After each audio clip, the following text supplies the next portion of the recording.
Bayangkan ini, Anda berdiri di jalan raya yang lebar dan dipenuhi pepohonan. Udaranya bersih. Di sekitar Anda, gedung-gedung pemerintah menjulang dengan bentuk geometris yang mencolok.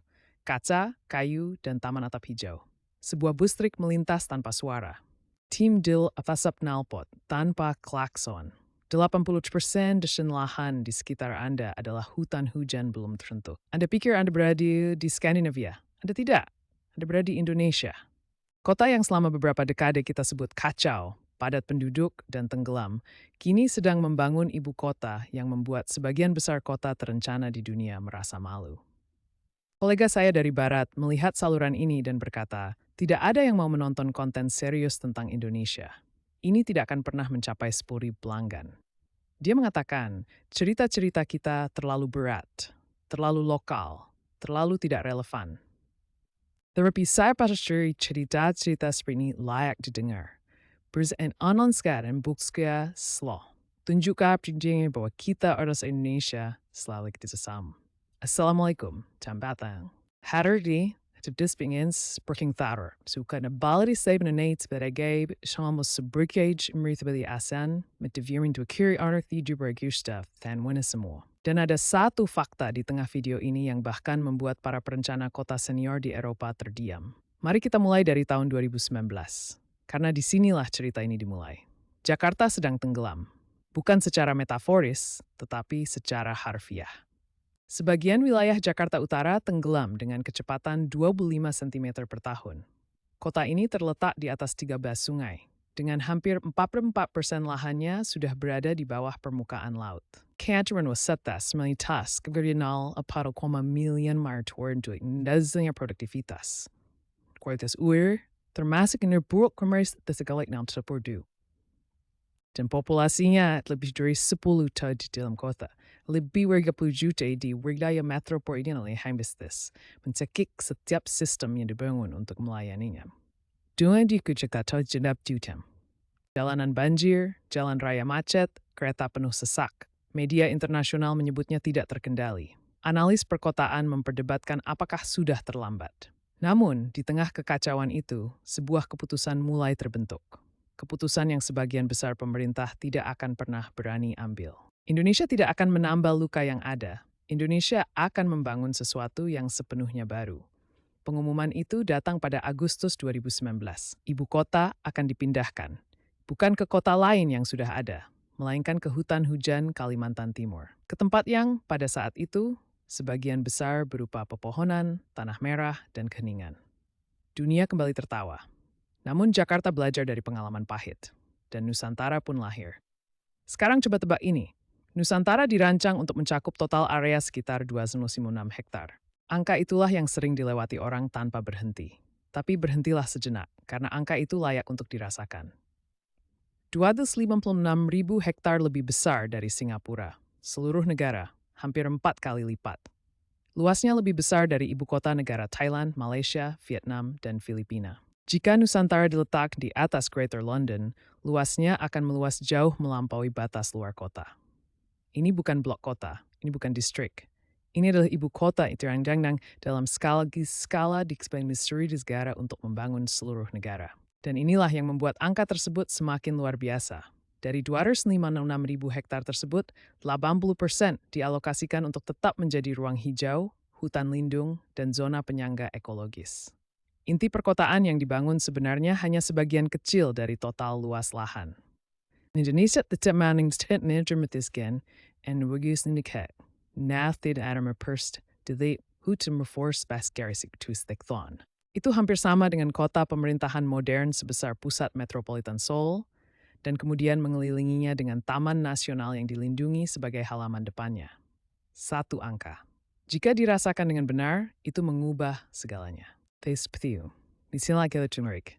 Pada Indonesia, World Resources Institute menurunkan analisis kamera embrancan Nusantara. Mereka secara khusus menyoroti komitmen Indonesia terhadap ibu kota tanpa emisi pada tahun 2045 sebagai salah satu target perencanaan kota hijau paling ambisius yang pernah secara resmi diadopsi oleh pemerintah nasional. Ini bukan rumor. Hal ini dokumentasikan dalam laporan keberlanjutan perekotaan RI di tahun tersebut. Mereka tidak menyajikannya sebagai janji.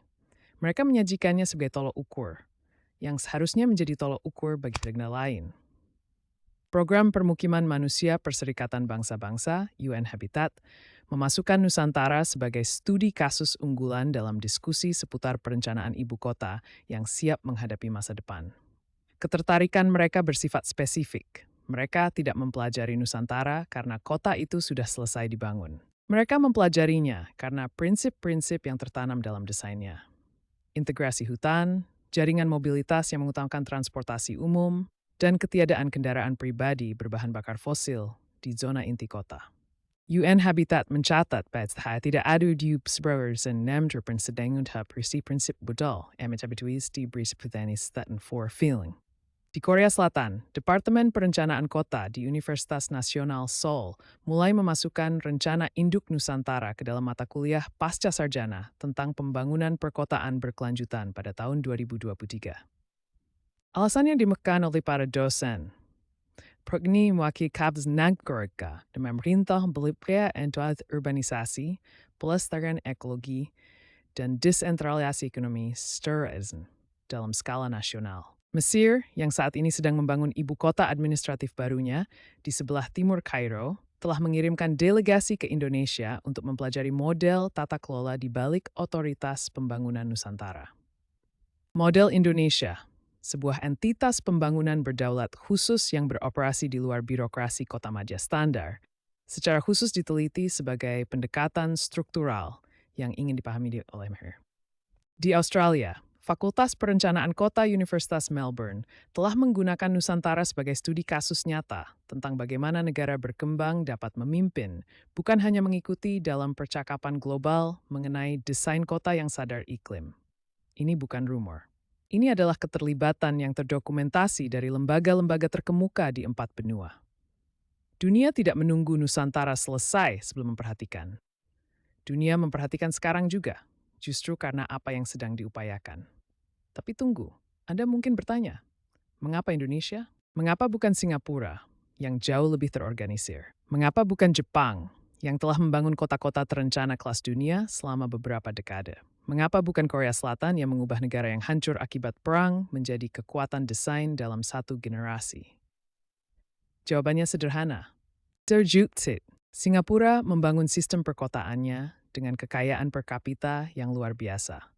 Luas lahan yang lebih kecil daripada sebagian besar distrik di Indonesia, dan pemerintahan terpusat dengan kapasitas untuk menegakkan kepatuhan dalam skala yang tidak dapat ditiru oleh negara kepulauan manapun. Jepang mengembangkan kota-kota terencananya selama beberapa dekade stabilitas ekonomi dengan populasi yang telah menginternalisasi disiplin infrastruktur lintas generasi. Transformasi perkotaan Korea Selatan terjadi dalam periode pertumbuhan industri berkelanjutan yang menyediakan saluran pendanaan yang andal. Indonesia membangun Nusantara di tengah pemulihan pandemi, dengan anggaran nasional yang tersebar di 17.000 pulau, dengan sistem federal yang membutuhkan negosiasi di 34 provinsi. Dengan populasi 27 juta sword, just iwan ya inobat semuanya beritas dengan semua senior berkori senang fama atau menghadapi tantangan harian yang sama. Dan itulah mengapa negara-negara berkembang belajar di Indonesia, karena kondisi di Indonesia mirip dengan kondisi mereka. Mempelajari desain kota dari Singapura, ibarat belajar memisak Cinau dan koki berbintang Michelin dengan dapur bernilai miliaran rupiah. Makanannya luar biasa. Tapi belajar merasa diterapkan. Belajar dari Indonesia berarti belajar dari seorang ibu yang harus memberi makan 10 anak dengan anggaran terbatas, menggunakan bahan-bahan lokal di dapur yang banjir saat musim hujan, dan tetap menghasilkan sesuatu yang ingin dicicipi dunia. Keduanya bisa membangun. Tetapi Hamid Sengsin dan koordinasi juga tetap sambil membising. Itulah pelajaran Nusantara. Baik seperti merawat di ideal. Kajud berdam konsumnyat, dan kita harus jujur, dan kau sebut jujur dan how to jujur teknik growth. Nusantara menghadapi tantangan nyata. Jadwal pembangunan infrastruktur telah bergeser.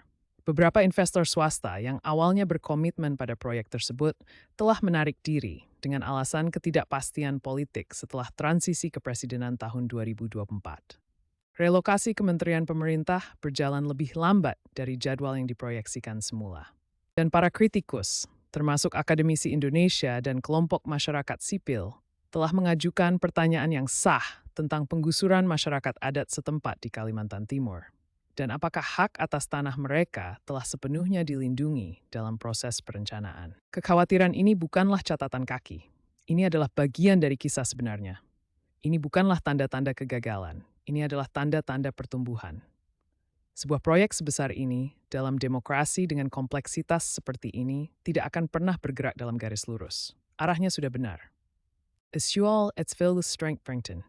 Pertama, di Santa Regia Proyek Sombongan. Dengan luas 256 hektar, 80% diantaranya merupakan ruang hijau yang ditetapkan, target desain tanpa emisi dan studi aktif oleh berbagai lembaga, mulai dari Perserikatan Bangsa-Bangsa hingga Universitas Nasional Seoul, Nusantara merupakan salah satu upaya urban paling ambisius di planet ini dan milik Indonesia. Kedua, keuntungan sebagai pihak yang tidak diunggulkan itu nyata. Karena Nusantara dibangun dalam kondisi kompleksitas yang tidak pernah dihadapi Singapura, Jepang, dan Korea Selatan, solusi yang dihasilkannya akan menjadi solusi yang paling relevan bagi negara-negara berkembang. Kesulitan bukanlah kelemahan dalam kisah ini. Kesulitan adalah kredensialnya. Ketiga, ini bukan sekadar proyek pemerintah di hutan di Kalimantan Timur. Ini adalah keputusan tentang siapa Indonesia ingin menjadi di abad berikutnya. Dan setiap warga Indonesia yang hidup saat ini adalah bagian dari jawaban itu. Menurut Anda, kota mana di Asia Tenggara yang akan merasakan dampak terbesar ketika Nusantara beroperasi penuh? Tuliskan di kolom komentar. Saya membaca semuanya. Dicursuif, thermometer perspektif penyutuannya. Dan sekarang youth. Itu cuma kisah tentang Indonesia knowledge ke dunia tetap terus tinadas.